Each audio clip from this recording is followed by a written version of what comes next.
Estamos nós aqui de novo, iniciando mais uma semana de leituras diárias da Revista de Jovens e Adultos da Escola Bíblica Dominical, da edição especial da CPAD. Que a paz do Senhor Jesus esteja no seu coração. O nosso tema de hoje é a oração que vence a resistência. O texto está em Neemias de número capítulo 4, versículo 1 ao versículo 5, que nos diz assim: Quando Sanbalate soube que estávamos reconstruindo o muro, ficou furioso. Ridicularizou os judeus e, na presença dos seus compatriotas e dos poderosos de Samaria, disse: O que aqueles frágeis judeus estão fazendo? Será que vão restaurar o seu muro? Irão oferecer sacrifícios? Irão terminar a obra num só dia? Será que vão conseguir ressuscitar pedras de construção daqueles montes de entulho e de pedras queimadas? Tobias, o amonita que estava ao seu lado, completou: Pois que construam, basta que uma raposa suba lá para que esse muro de pedras desabe. Ouve-nos, ó Deus, pois estamos sendo desprezados. Faze cair sobre eles a zombaria e sejam eles levados prisioneiros como despojo para outra terra. Não perdoes os seus pecados, nem apagues as suas maldades, pois provocaram a tua ira diante dos construtores.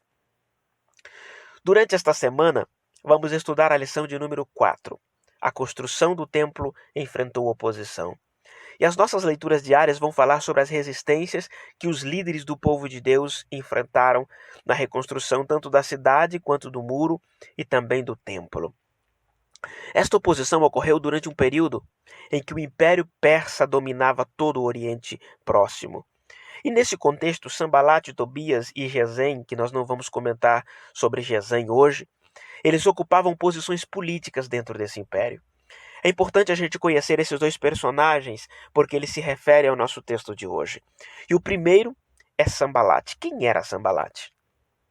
A história vai nos mostrar que ele era governador de Samaria. E no livro de Neemias, ele é chamado de Horonita. Isso é bem provável que por ele ter nascido em Bet-Horon, que ficava a mais ou menos 30 quilômetros de Jerusalém.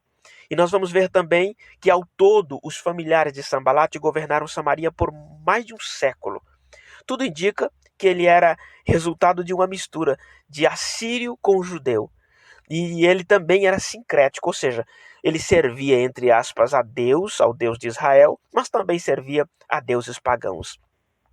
E a tradição nos infere que foi o seu neto, que também se chamava Sanbalate, quem foi governador de Samaria e deu início à edificação do templo samaritano do Monte Gerizim, aquele templo que a mulher samaritana lá no diálogo com Jesus mencionou dele. E o segundo personagem do texto é Tobias. Ele é chamado também no livro de Neemias de servo amonita. Talvez por ter sido um escravo liberto, que conseguiu alcançar uma posição de influência até chegar a governador da província de Amon. Interessante que ele recebeu um quarto na parte externa do templo, um quarto que era usado antes como depósito. Isso porque ele tinha ali um sacerdote que era seu parente e ele desfrutava de boa relação com os principais religiosos e nobres de Jerusalém. Isto nos comprova lá em Neemias no capítulo 6 e também no capítulo 13. Depois, quando Neemias retornou, ele se desfez dos pertences de Tobias, mandou ele sair dali, mandou limpar o quarto, tornando-o como depósito novamente. Eu tomei esse tempo aqui conhecendo essas duas figuras intrigantes da história, porque em outros momentos nós iremos mencioná-los, e também para nós termos uma noção do porquê tanta resistência deles contra os líderes de Israel, contra aquela obra. Apesar da oposição ter um aspecto político, porque Sanbalate tinha ambições de governar uma região ainda maior do que ele governava, mas as suas raízes eram extremamente religiosas. E o capítulo 3 mostra o povo iniciando a reconstrução na liderança de Neemias. No entanto, o capítulo 4 vai iniciar com Sanbalate e Tobias tentando jogar um balde de água fria neles, usando covardemente a zombaria e menosprezavam todo o trabalho que eles estavam fazendo. A intenção deles, claro, era humilhar o povo para fazê-los desanimar de todo o trabalho e não lutarem pelo que estavam fazendo. E Sanbalate começa então com a sua insanidade. E disse: O que esses frágeis judeus estão fazendo? Será que acredita que vão restaurar o seu muro? Acha mesmo que vão oferecer sacrifícios? Irão terminar a obra num só dia? E essas frases aqui, cada frase dessa tem uma interpretação histórica muito rica. Mas as provocações, ou seja, a provocação no caso que mais intrigou a Deus, o dono da obra, foi quando Sambalate disse: será que vão conseguir ressuscitar pedras de construção daqueles montes de entulho e de pedras queimadas? Fazendo um deboche do que restou de Jerusalém, do muro e do templo. Em outras palavras, ele dizia: esse povo não tem materiais suficientes para terminar a obra.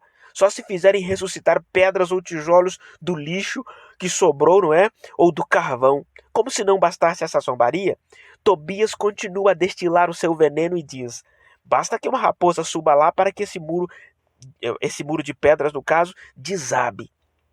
E alguns estudiosos nos dizem que essa fala de Tobias está relacionada a um contexto histórico, onde em ocasiões de guerra os soldados procuravam buracos nos muros da cidade e ateavam fogo na cauda das raposas e as colocavam nesses buracos de maneira estratégica, de forma que elas não conseguiam voltar, somente avançar, e com isso incendiavam facilmente a cidade, que na maioria das vezes tinham materiais inflamáveis nas suas coberturas.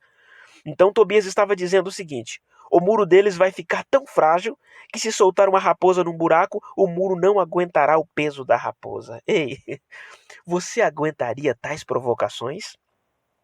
Você aguentaria? Não, nós estamos falando aqui provocações a um líder, um grande líder, ou por que não dizer a grandes líderes, como Esdras, Neemias, Zorobabel, homens de Deus, homens que sabiam o que estava fazendo, e também quem estava provocando não era qualquer um, estamos falando dos governadores das províncias. Sabe, às vezes nós perdemos a paciência, saímos para as 10 com muito menos provocações que essa, não é verdade? No entanto, ao invés de trocar insultos, sabe o que o grande sábio e líder Neemias fez? Ele orou ao Senhor. É claro que isso é meio contramão do pensamento do nosso cristianismo, da nossa geração, que muitas vezes, se você colocar um propósito, colocar algo nas mãos do Senhor para que Ele resolva, te chamam de omisso, te chamam de irresponsável, porque olha apenas na esfera horizontal, não consegue olhar que a guerra é na dimensão espiritual. Nós estamos vivendo esta realidade na nossa geração. Mas o que Neemias fez? E disse, ele orou agora ao Senhor: ouve-nos, ó Deus, pois estamos sendo desprezados. Faze cair sobre eles a zombaria, e sejam eles levados prisioneiros como despojo para outra terra. Não perdoes os seus pecados, nem apagues as suas maldades, pois provocaram a tua ira diante dos construtores. Sabe, existem situações que nós temos que nos posicionar sim diante dos nossos inimigos, mas outras vezes que a batalha é somente Deus quem pode vencer por nós. E essa história vai nos deixar muitas lições, mas vamos ver apenas algumas aqui.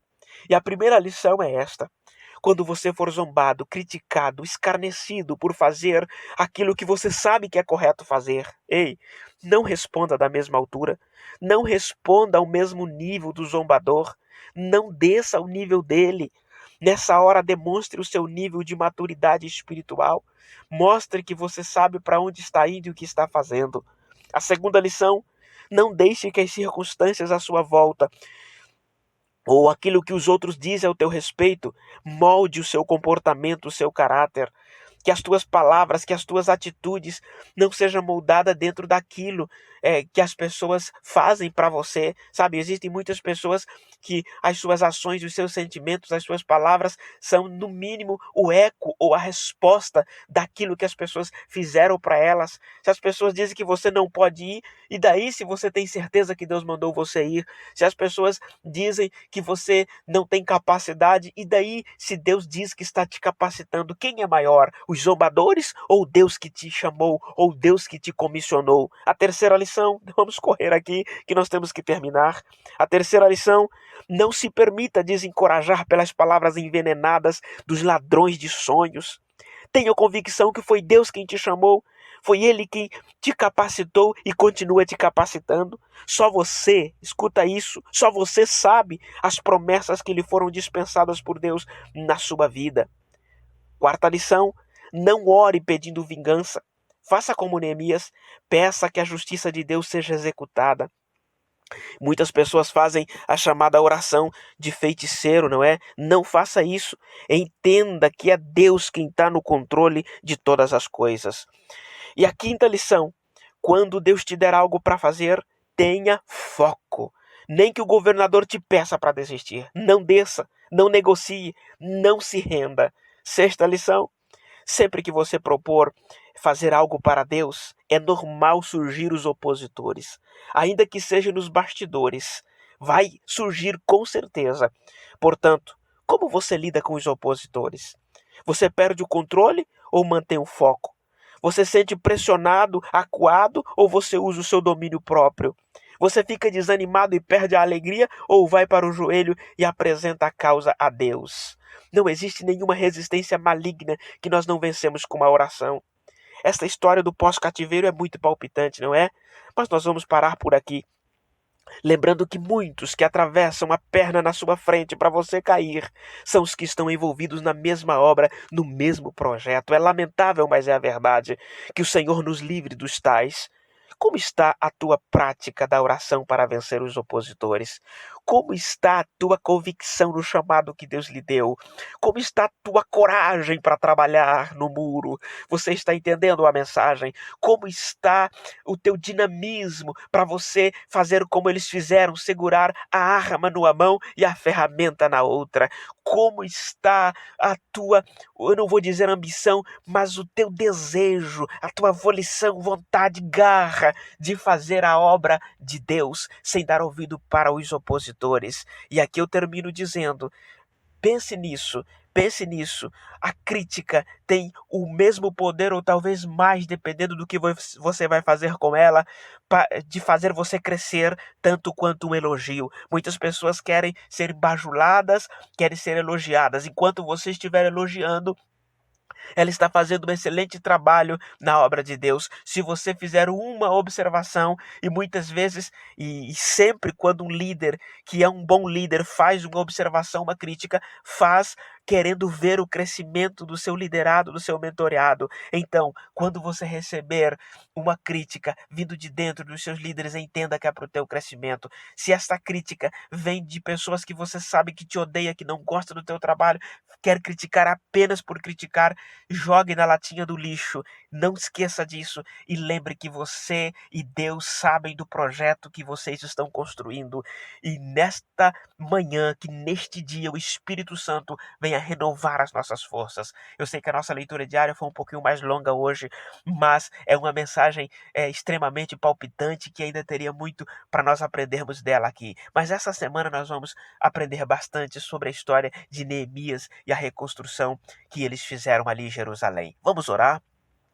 Eterno Pai de poder, nesta hora, Senhor, nós te agradecemos, te louvamos pela tua palavra, te louvamos por este dia, por esta semana que se inicia de leituras. Eu quero pedir em favor desta pessoa que está nos ouvindo agora, Senhor, que a tua bênção, que a alegria do teu Espírito Santo seja contagiante na sua vida neste início de dia, neste início de semana, para que nós possamos, Senhor, juntos fazer a tua obra e caminhar contigo na convicção de que foi o Senhor quem nos chamou, que nem o Sambalate, que nem o Tobias, que nem o Gesem, que ninguém venha frustrar os teus planos na nossa vida. No nome de Jesus, nós oramos, pedimos e te agradecemos. Amém. Que Deus te abençoe. Amanhã nós voltaremos com a leitura diária, se Deus nos permitir. Fique com Deus. A reconstrução por terra irão cair.